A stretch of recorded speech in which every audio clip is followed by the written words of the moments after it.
நிறைய எடுத்துக்கணுமா, ஹார்ட்ல கொழுப்பு அடைக்காம இருக்க என்ன பண்ணணும்னு சொன்னா, ரொம்ப இனிப்பான ரொம்ப ஸ்வீட்டான ஒரு பழம்.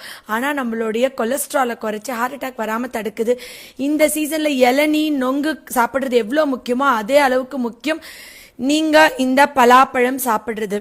பலாப்பழம் அவ்வளோ முக்கியமா, இளநீ நுங்க அளவுக்கு இது என்ன பண்ணுது அப்படின்னா, இருக்கிற பழங்கள்லயே இது த குவீன் ஆஃப் ஃப்ரூட்ஸ்ன்னு நான் சொல்லணும். என்ன அப்படின்னு சொன்னா, ஜென்ரலா ரத்தம் டெஸ்ட் எடுப்பீங்க. ரத்தம் டெஸ்ட் எடுக்கும்போது கொலஸ்ட்ரால் சொல்லக்கூடிய கெட்ட கொழுப்பு எல்டிஎல் கொலஸ்ட்ரால் கூட இருக்கும். ரத்தத்துல ஹோமோசிஸ்டைன் அப்படின்ற ஒரு அமினோ ஆசிட் ரொம்ப கூட இருக்கும். இந்த ஹோமோசிஸ்டைன் கூட இருந்தா டாக்டர் என்ன சொல்வாங்கன்னா, உங்களுக்கு ஹோமோசிஸ்டைன் கூட இருந்தா அங்கங்க பிளட் கிளாட் ஆயிரும், உங்களுக்கு பிளாக் வரும், ஹார்ட் அட்டாக் வரும், ஸ்ட்ரோக் வரும்னு சொல்லுவாங்க.